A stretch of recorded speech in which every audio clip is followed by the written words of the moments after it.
It's time to get inside the Giants Huddle. Let's go!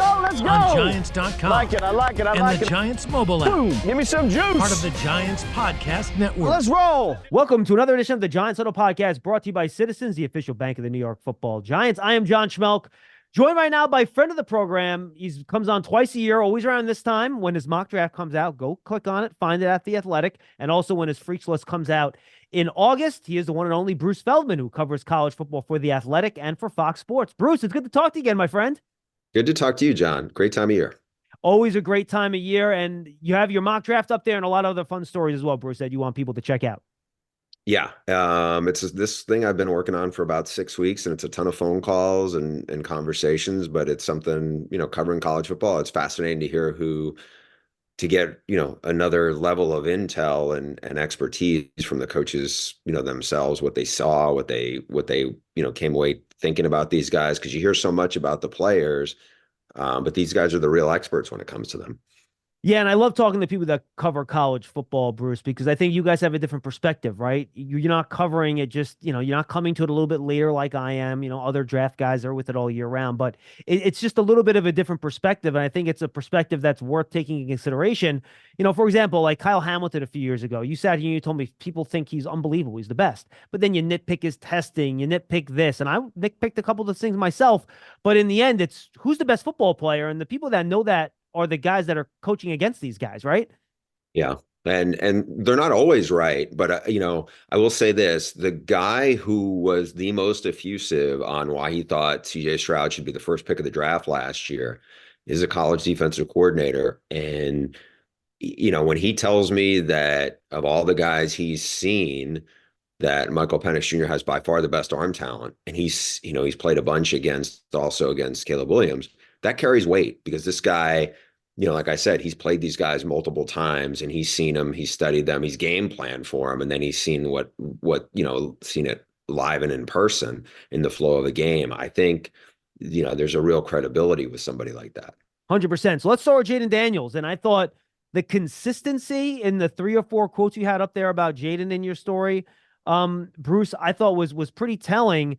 And they talked about the progress that he's made since he was younger, how he's improved so much this year, but his timing, accuracy, and touch. And it comes down to me, at least, the art of playing quarterback. And it seems like over his time at LSU and going back, of course, to Arizona State before that, Jayden Daniels has really learned how to play quarterback. And even putting the speed and the running aside, he seems to have earned the respect of these teams going against him because he's really learned how to play the position. No doubt. He's been a really pleasant surprise. I mean, he was a pretty good player at Arizona State, but it was a program that was in disarray around him, and he wasn't like a high-level passer. And then his first year at LSU in 2022, he really made a big impact. He's a dynamic runner, but he looked like he was a more polished passer. But I think you saw a dramatic improvement in him from 2022 to 2023 when he won the Heisman, and how he operated and played the position, his confidence, how he saw the field was significantly different. And I think for a lot of folks who probably looked at, Jayden Daniels as a top 5 pick, really, they wouldn't have thought that. But after you watched him and saw the growth from him, and yes, he obviously had 2 high level, first round caliber receivers he was throwing to. And also, these guys aren't in the draft, the offensive linemen, but he has some really talented offensive linemen, but he's going up against SEC defenses, and he made a lot of people look really silly. And I think that's a credit to him, especially.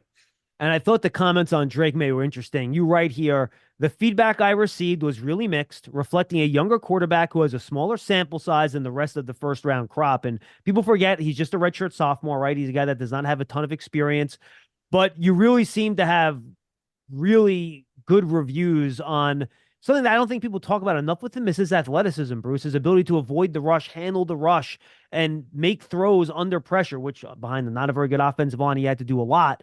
But at the same time, people saw some inconsistencies with his mechanics and his accuracy. Yeah, and I think it should be noted, and look, some of these guys, almost all the quarterbacks, in fact, had played for multiple offensive coordinators and changed systems who were in this draft, high-level guys. But he did too. He's one of the ones who didn't transfer, but a year ago, his offensive coordinator, Phil Longo, goes from UNC. He's more of an air raid guy, learned, really studied Mike Leach's system. And then he moves on to Wisconsin, and Chip Lindsey comes in. And there were definitely looked like there were some growing pains.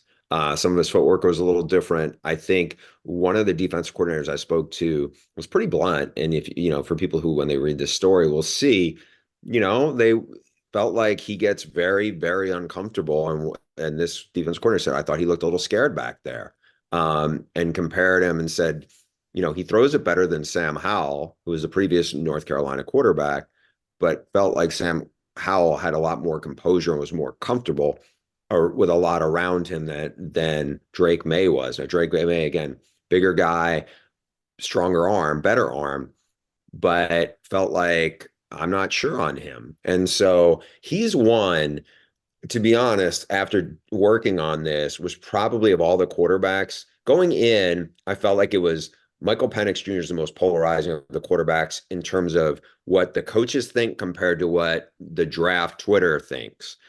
When it comes to the most polarizing from what the coaches think, just purely on that, I actually think Drake May of the quarterbacks was the most polarizing. That's interesting, and I think it makes sense. So you just mentioned Penix. So, by the way, you had those guys going 1 through 3 in your mock. I don't know if the landing spots are all that important. You're not trying to be predictive necessarily, but that's where you have them. You have Penix going a little bit later, I believe, and I got to scroll down now. You had him, the Broncos trading back up for Raiders. the Raiders. Yeah. And from my understanding, the Raiders are very intrigued by him from the people I've talked to. He has the best arm talent of this group coming out. He's a guy who's probably athleticism isn't given enough credit. Now, he had a really impressive pro day where, to vertical jump 36.5 inches for a quarterback. That's pretty spectacular. To, broad jump in the, 10.5 or 10.6, also elite, whether he ran 4.46 or 4.53. That's still moving really well. Obviously, people have had concerns because he had the 4 season-ending injuries before he got to Washington. Keep in mind, he took over a team in Seattle that was 4-8. Once he got there, largely the same roster, different coaches, but same roster, goes from 4-8 to 25-3 and got him in the national title game. Like, he got my vote to win. I'm a Heisman voter. He was the number 1 guy on my ballot. I just think he was, there were no empty calories in the stats with him. Yeah, he has really good receivers, but a bunch of these guys have talented receivers. Just what he did, I thought, was pretty remarkable. And, yes, he didn't have a great game against Michigan, but you could go back and nitpick anybody. He played the most high-level games. You look at what he did against Texas, that's about as impressive as anybody was this season. Yeah, no question. And I think the one knock or nitpick, for however you want to phrase it, was that people wondered how he handles pressure. And he does get the ball out quickly. His sack to pressure ratio and sack to pass attempt ratio is actually really good. But I think the kind of throwing on the move and resetting your feet and kind of making those throws off platform was the only thing that I think one of your coaches' quotes had, where they had maybe a little bit of a concern when he gets to the league and he doesn't have, one of the better offensive lines in football like he had in Washington, and things are a little bit dirtier at the NFL level. Yeah, definitely could be. I think you have a big sample size with this guy, right? He played 15 games last year, and he's played, he had injury shortened seasons, but he's played a lot of football. And I think one of the things, to me, that bodes really well for him is a lot of the guys who are first round quarterbacks, and the bust rate is very high. It's plus 50% of the guys who don't live up to be franchise quarterbacks. And it's all sorts of reasons, but talking to Daniel Jeremiah, the NFL Network's draft analyst, one of the things that came up was the biggest issue, according to Daniel, and I buy this, is when these guys get hit with actual adversity, it knocks them off course and they don't respond to it. In the case of Michael Penix Jr., knowing him pretty well and having covered, the difference when you cover college football as opposed to coming from the NFL side, some of these guys you're really versed in. And in the case of Penix, having been around him a bunch from not just from Washington, but all the way back to Indiana, knowing how candid he was about the adversity he dealt with in a way that a lot of times maybe players, especially at that position, aren't acknowledging stuff. They may just be reeling. To face it, to overcome it, and then to battle past it. I think he checks those boxes in a big way that a lot of these other guys, it's a TBD on them. Yeah, and so does Bo Nix, right? He's another guy that dealt with a lot of adversity, and that was the Yes. team the player the Broncos traded back into your first round of 27 to draft Bo Nix, and two very different players if you watch them in Auburn and Oregon. And it's funny, like you go back to the Auburn tape and you feel like the arm strength's there, then you don't see it as much as Oregon. Was that just a matter of the system, Bruce? And what was your overall take from the people that you talked to about Bo Nix? Good game manager. I mean, he's a good athlete. He can extend plays. I think there is a little bit of skepticism about how good his arm is. I think, whether it's slightly above average or not. Again, comparing it, it's not Penix's arm. It's not probably Caleb's arm. It's not Drake May's arm. So, I think that's the part that's interesting. I think if you had asked people, because he was terrific at Oregon, right? And I think he fit that system very well. I like Bo Nix in terms of, I think there's you transitioned on this well, going from Penix to him, about some of his moxie and some of his resilience, and I think emotional intelligence. I think some of those things are pretty favorable for Bo Nix, and he's battled through stuff. He did some good things at Auburn. He played early. They leaned on him heavy. He dealt with, a lot of uncertainty around him. There are plays you go back and watch. I think it's 2021. He plays at Tiger Stadium against LSU, and he makes some spectacular plays to extend on third downs against, again, high level athletes. This is the SEC. This isn't like he was in the MAC or some other place where maybe there's a handful of big time athletes. I mean, I'm not saying guaranteeing he's going to be a NFL all pro quarterback, but I think there's a lot there to be intrigued by. And I wouldn't, in the right system, I think he can be a very good NFL quarterback. All right, the final quarterback, and then we'll get to some of the other fun positions here. J.J. McCarthy, you had the Vikings trading up to 4 to draft him. Not a surprise. You talked about his leadership, his intellect. The thing that I like, though, is that what college coaches seem to indicate to you is that he really understands coverages, right? And he would get off the field and he'd be able to repeat exactly what the coverage is and why he did what he did. Is that why you think as he meets with GMs and coaches, he's quote unquote, I hate the phrase, rising on draft boards, because once he gets in front of these guys and they get a feel for that intellect, that it just enhances what they see on tape? It does. And I also think with him, there is a charisma, a leadership quality about him that pops. We did a lot of games of Michigan, and JJ has a little bit of an aura to him that I think is resonating with probably people who meet with him. There is something there. You talk to coaches, who played him, they felt like he was the unquestioned leader of a team that, by the way, went 27-1 with him.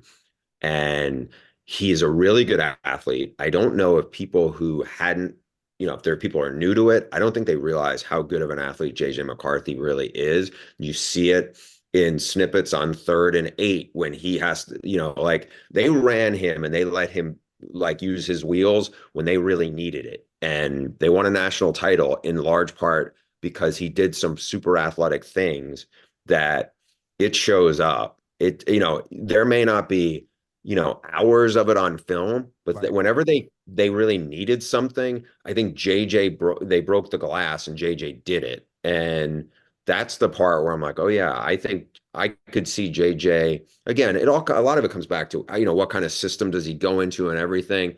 I mean, to take 2 steps back, I thought Sam Darnold would have been a better NFL quarterback than he's been. Me So too.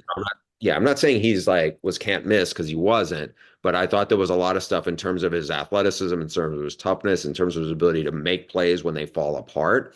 But obviously his confidence with the Jets, was reeling, and I felt like he's never, hasn't been able to get on track at that point. With JJ, and again, I don't want to say he's like Sam Darnold because I think they're different, but in terms of like his ability to make a play when he needs it and everything, I do think he's a guy that I would bet on, as if he goes into a good situation, that he could really flourish, because in Jim Harbaugh's system, unlike most of the systems that college quarterbacks come out of, which are more spread style now, he's had to learn all the footwork for it. And very few quarterbacks have that down the way he had it down in college. And I think that bodes well for him to adjust to whatever you're going to see with him. You love turf. You're good at it. So you start a turf biz. Business grows, your savings grow. Become the most celebrated name in turf. Are you ready for all that life brings? You mentioned his third and long tape is excellent. He makes plays when he has to, and a couple throws, stepping up in the pocket while going full speed. You're right. They don't ask him to do it a ton, but when they do, he's able to. So I think he's a really interesting evaluation. All right, let's hit a couple different positions. Bruce, real quick. Giants Huddle is brought to you by Citizens, the official bank of the Giants. From game day to every day, Citizens is made ready for Giant fans with insights, guidance, and solutions. Learn more at citizensbank.com. Marvin Harrison Jr., he's awesome. Everyone you talked to said he's awesome. Here's the nugget I want to ask you about. Jeremiah Smith, a true freshman enrollee. People think he's going to be better. What? Yeah, it's so this is a guy from South Florida where there's more, that area has produced more top level receivers than any part of the country. And there's a guy named Larry Bluestein who is like the godfather of South Florida recruiting. He knows more about South Florida youth football and high school football than anybody probably on the planet. Said he's the best one he's ever seen. He got to Columbus already. Now he's a 218-pound kid. He's already bigger than Marvin Harrison Jr. And he's an early enrollee freshman. So his high school class is still hasn't graduated yet.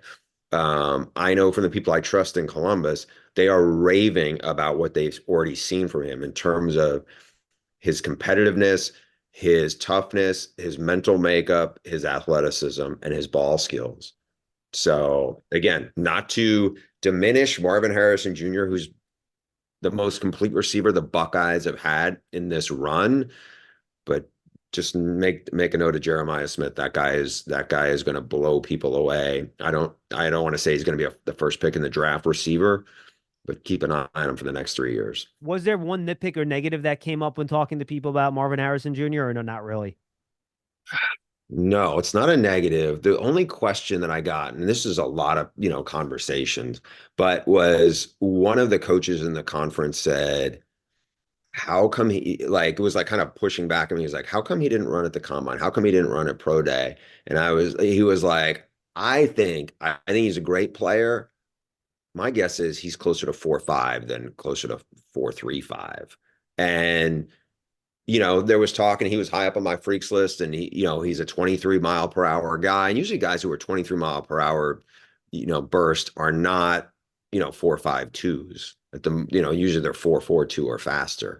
Again, your word nitpicky, I'll live with that one. So he's really polished. People love his character. People, really good ball skills, really good size, really smart kid.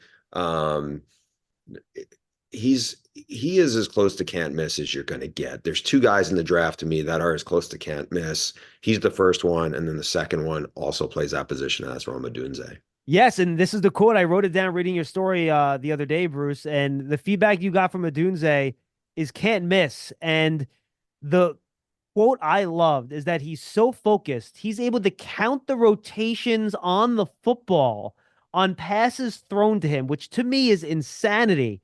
But boy, there is a lot of love out there from coach, which just does not surprise me considering how complete and, I think polished a prospect he is for Rome Odunze. Yeah, I mean, I'd never had a quote like that, and the things that jump for out are just his ability to track a ball, his ability to make contested catches. He runs really well. He's a guy in the mid 4.4s. He's strong. And the competitiveness, the stuff I've heard from people who've worked with him is just glowing about, he would be the most competitive guy who showed up in Indy at the combine in terms of like what they think of him. So, love Marvin Harrison Jr. I mean, I had the Giants getting Odunze. I'm trying to think, obviously Odell Beckham Jr. was, with the Giants, and growing up in New York State, like I remember when Brian Kelly was not the Brian Kelly, the coach, it was the linebacker. So I have a long time of New York. I'm like, man, Rome Odunze would be a spectacular addition. The question is, can they get him the ball enough, So. Yeah, and then the other guy they could select is Malik Neighbors, and people just went off about his explosiveness. I'm curious what you heard about him, Tony. Tony, I'm sorry, Bruce. We just recorded with Tony Pauline, my co-host on I'll Draft take that as a Season. compliment. That's Yeah. okay. um, One thing in your quotes about Neighbors, he's a dog. Now, I've heard some people say, all right, maybe there's a little bit of a diva in him, but then I talked to other people close to the program where they're like, nah, he was a 3-star. He's a blue collar guy. That's not who he is. What have you heard about what Neighbors is as a guy and a player off the field? Because we know, you give him the ball, you can take it 80 yards on any play. Yeah, very, very competitive, electric player. Great with the ball in his hands. He's not small. He's 6'1", 200 pounds.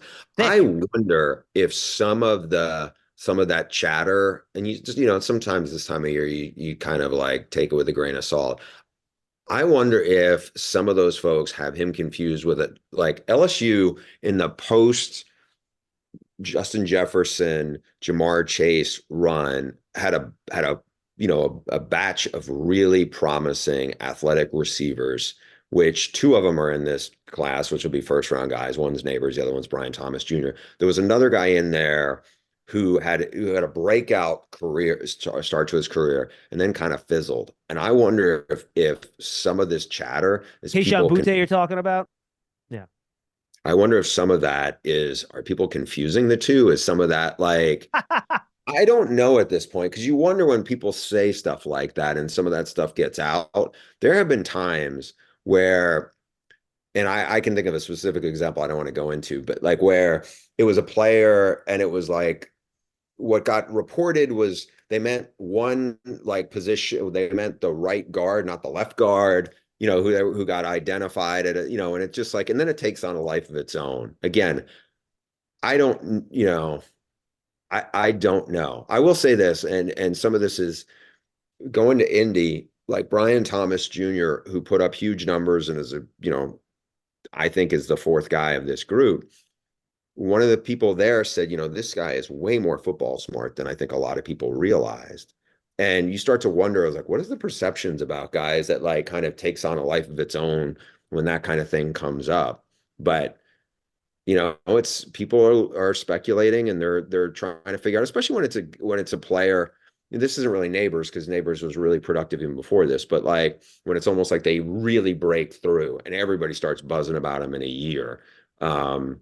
So I don't know if that's where that came from. That's my guess. Yeah, you mentioned Brian Thomas Jr., so let's slide down. And, you had a couple different quotes on him, and both basically said 50-50 guy, good deep ball, really good athlete, but maybe he still needs to polish things up a little bit. He's a little bit raw, correct? Yeah. But I think everybody who's been around him really likes what they've seen. They just was like, he was the red zone guy who scared everybody to death, whereas Neighbors, they did a little more with. It sounds like Thomas, I think, is closer to being like a complete receiver from things I've heard getting up to the draft than maybe some other people think he is. For instance, so I had another freaks list guy in the draft last year, Quentin Johnson from TCU. And they're similar size. I think Brian Thomas Jr. has more speed.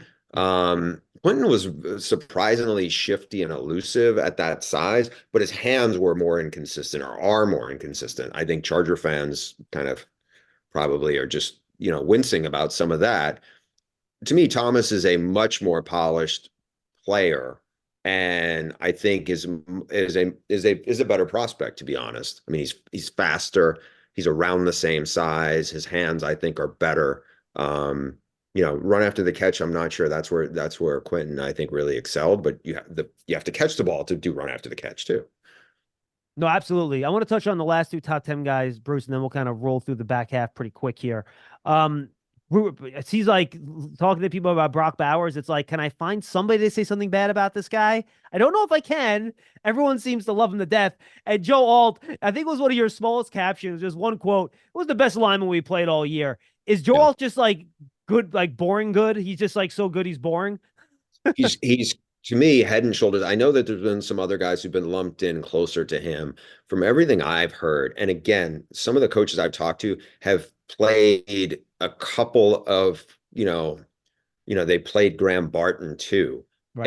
And to the comments, and it's not a knock on Graham Bartner, it shouldn't be, is like, oh, people are talking about him in that category, and they're kind of surprised because they just see the difference right now. And granted, one of them is a guy who people think could possibly play all five positions, whereas Alt is outside. But I couldn't get anybody to say anything bad about not th- about Alt. I mean, not that I was really trying to goad it, but like people just were that impressed with him. And as far as Bowers, one of the guys, and it didn't make the story because it was one of the last people I talked to, and it was like the story was already kind of going to print, said, I think Brock Bowers is arguably the greatest tight end in college football that I've seen in like 25 years. Wow. Um, just he took over games and he's not 6'6", I mean, but he is so dynamic with the ball in his hands and has really good ball skills, and it has a competitiveness. And the one that did made the story was about the clutch gene. He's the best offensive, like Kirby Smart has cranked out first round talent. He's the best offensive player Kirby Smart's had since he's been the coach at Georgia for like a decade. And look, when you can start as a freshman, true freshman at Georgia, I think that kind of tells you all you need to know, right? It's just, he's been a great, great player. Giant fans love a winner. It's why they love Citizens. Named a 2022 Best Bank in the U.S. by The Banker as the official bank of the Giants and sponsor of the Huddle. Citizens is made ready for fans of Big Blue. Learn more at citizensbank.com.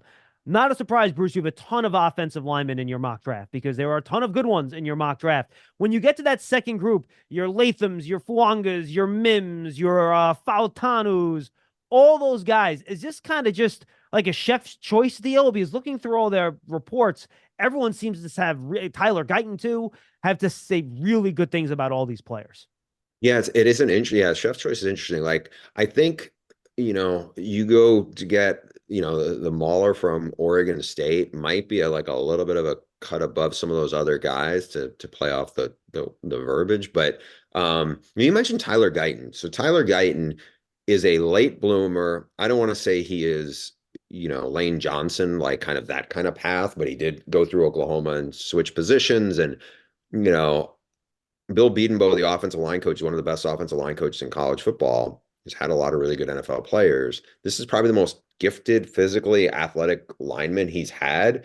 How close is he? You got Mims from Georgia, who is just a giant of a man who's very athletic, but he's only started 7 games in college. So, so what are you getting there? In terms of what are you getting? Like, how close is he? And then you start getting into like the guys inside, like 2 guys that people really rave to me about. I just don't know how high centers go. Jackson Power Johnson from Oregon, who's super strong and did well at the Senior Bowl. And then Zach Frazier from West Virginia was another guy who had like some kind of Paul Bunyan kind of quotes from some of the coaches who played him. And I'm like, okay, can I work this into the mock draft? He's like, people love him, but where to center, how many centers are going in the first round? No, it's tough. And then, Graham Barton's a guy too you mentioned earlier.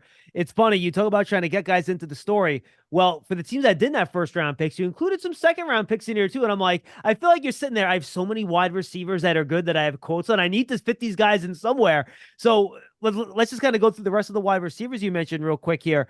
A.D. Mitchell, you did have in your first round. But I think the interesting thing with him, Bruce, and he basically said this out loud at the combine, which usually guys will do this, but they'll never say it out loud, where he basically said, yeah, if I knew the ball wasn't coming to me, I didn't really run that hard. And that's what the coaches said.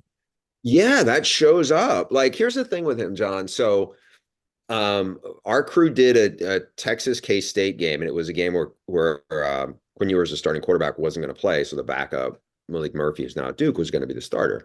And I'm watching, and I know some K-State coaches, so we're just kind of like watching, them warm up. And it's the first time I think it's the first time I had seen him in person. Since his Georgia days, at least. I'm like, wow, you're looking at him, you're like, man, he looks like a first round player. You watch how he moves, everything.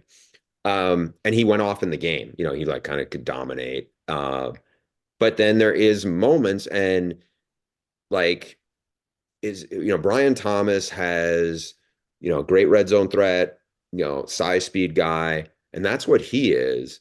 But there are times where it's like, can the quarterback trust him if the routes, are not run, if it's like what you just said?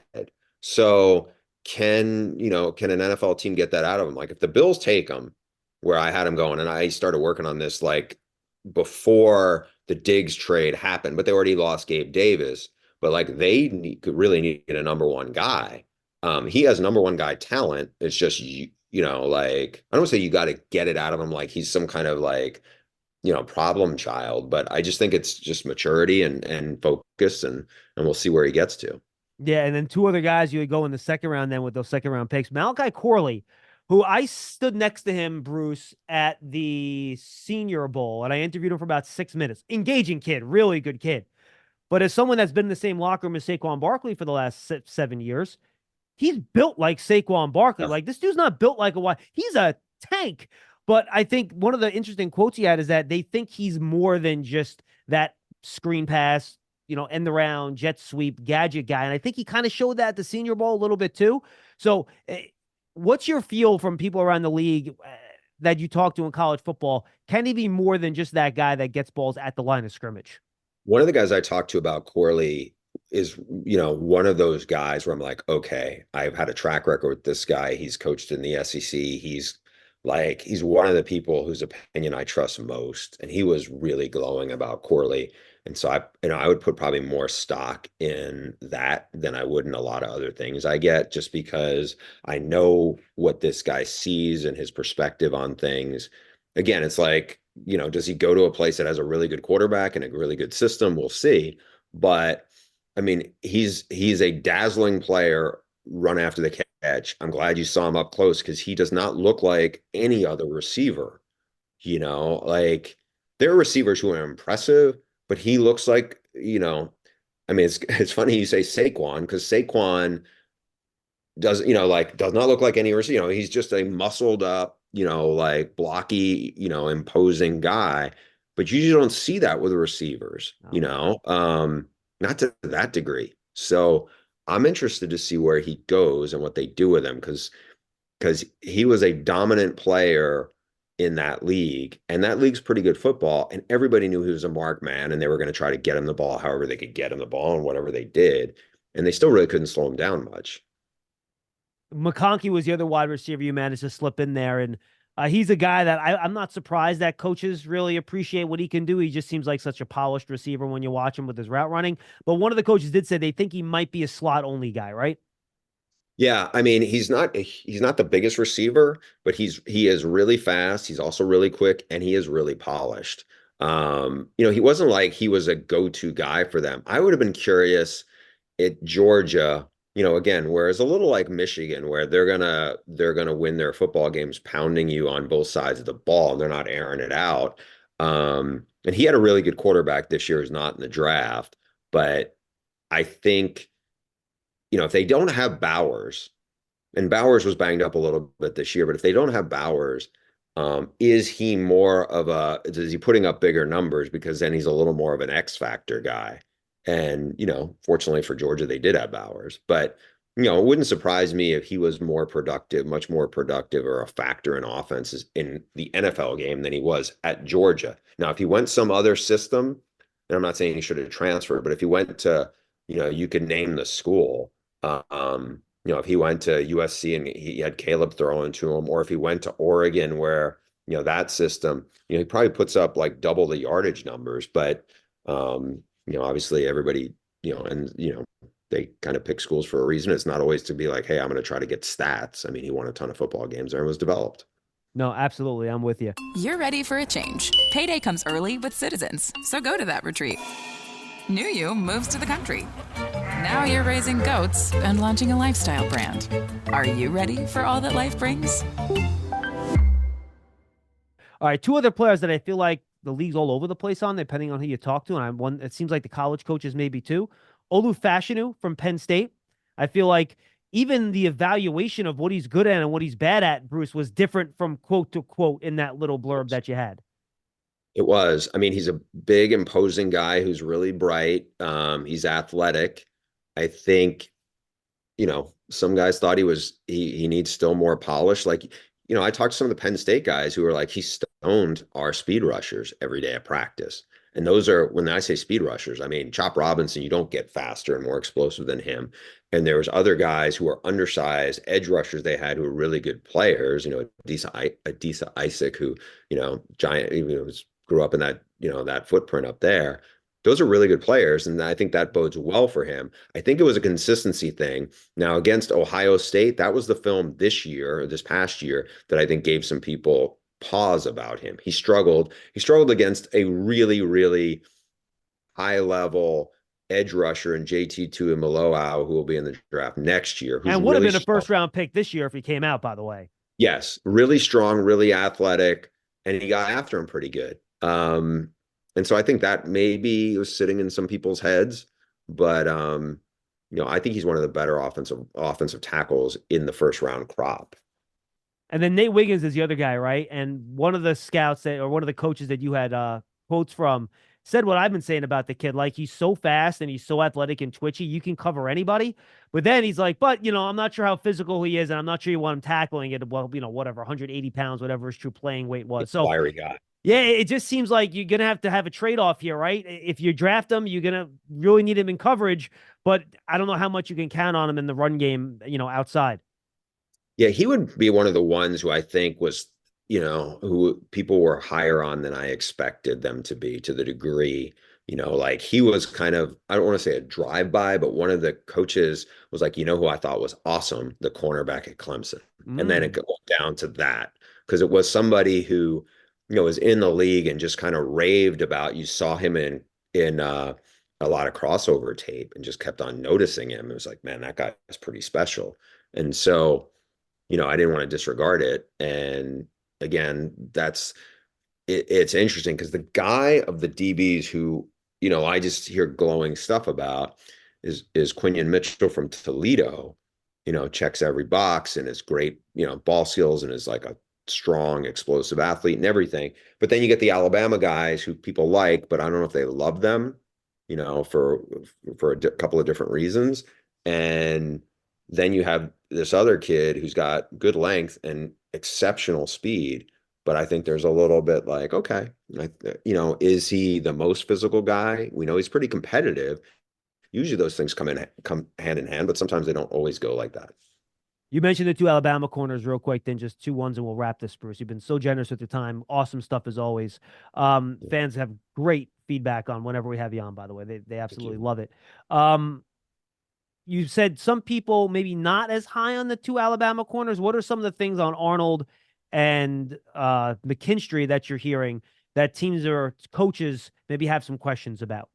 So Terrion Arnold really kept getting better and better over the last 3 years. And I think people like that they think he can play all three, can play slot, can be a shutdown corner, and can play safety.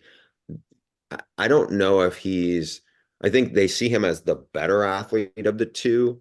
When it comes to Kool-Aid came in with a lot of hype and played well early, and it's not an easy system to pick up for a DB. I think the athleticism was a little bit of I don't say it's not a red flag. It's just like, I think they probably, like, he is not Quinion Mitchell athletically, but very few guys are. I think there was, some of the people said it felt like he will take some chances and maybe watch, Diggs came from Alabama and makes a lot of big plays, but occasionally will give up some big plays. And I think if you look at, the Texas guys kind of got the best of the Alabama guys in that matchup earlier in the season. Texas guys are really talented receivers with a lot of speed. So again, I think both guys are first round guys. I just don't know if they're, from everything I've heard, it felt like Quinion Mitchell was a little more of a sure thing than both guys at Alabama. Who are a couple guys that you had to leave on the cutting room floor here, where you had some great quotes and you wanted to get him in here, but you just ran out of spots in your mock? Peyton Wilson from NC State is arguably the best defensive player in the country this past year. He is big. He is really physical. He ran in the low 4.4s. He's smart. He's tough. Peyton Wilson has a very, suspect medical evaluation.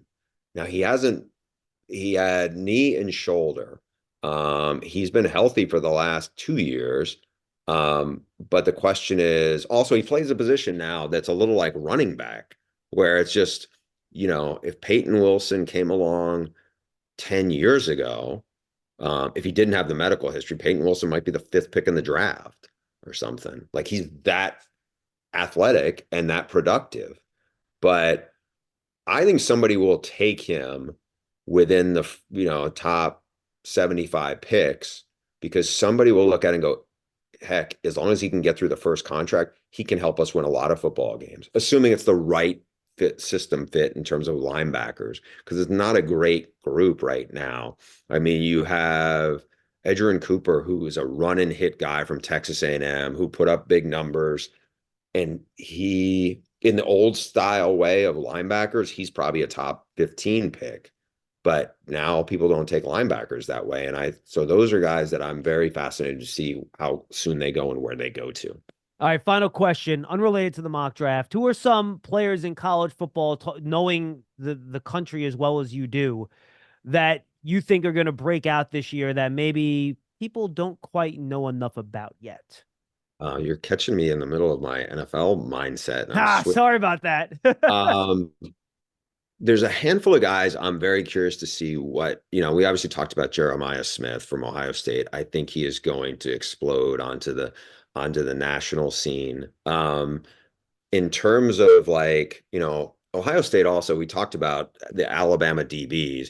Caleb Downs is the best player in the secondary. He was a true freshman safety last year. He ended up transferring to Columbus. He's going to play at Ohio State. To play that position in Nick Saban's defense as well as he did, he's a phenomenal player. I think he is really, really special. He's another one, to definitely keep an eye on. I think Malachi Starks, people know about him. He had a terrific start to his career at Georgia, is a big, big time player. And then Pierce, the edge rusher at Tennessee, he's almost, from what I heard, he's like over 265 pounds. He runs in sub 4.5. He's arguably the most talented guy in the SEC right now. And I think he's a spectacular talent, and, can't wait to see what he does this year. I mean, he just had a huge, first year as a coming out party. I think he's a guy who's just going to get better and better. Yeah, and of course, we'll have a much longer list when Bruce gets his Freaks list compiled for 2024 in August. We'll have Bruce on when he does that, obviously. You can find him on Twitter at Bruce Feldman CFB. You can find the link to his mock draft there. When we post this, I'll put the link in my tweet as well. Let me tell you one other guy I had to think about, because I'm knowing my audience here. Yes. So AJ Cornelius is, I don't want to say he's grew up in your backyard, but pretty much did. He's a New York kid, started his career at Rhode Island. A bunch of big schools saw him as a really good player. He was playing for Stephon Wheeler, who is a former NFL lineman at URI.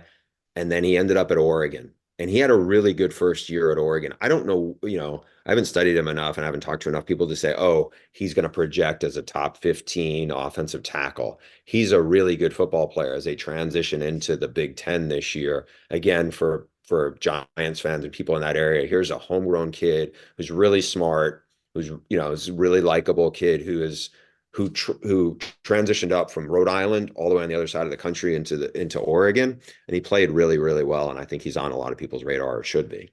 I like it. So again, you can find the link to the mock draft on Bruce's Twitter page. And Bruce, any other stories you have out there or coming out that you want people to know about that you want them to check out?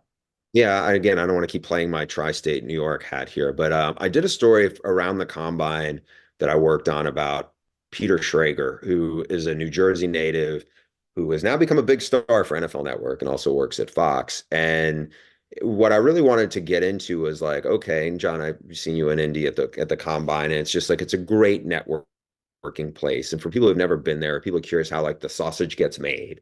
What I always wanted to do a story about what kind of networking and how the whole combine works. And Schrager was kind of the perfect person to see it through his lens, because he told me when he graduated at Emory, he was working doing PR for Beth Israel Hospital in New York and freelance writing on the side, and was able to network and hustle and build up, this great Rolodex and develop these relationships. So if people want to see really how somebody gets connected and kind of what I would call the art of schmoozing and how it can pay off, read the story. It went up online, I think, yesterday on The Athletic, and I think it's a fun read. Absolutely. Bruce, you're the best. Thank you so much for the time.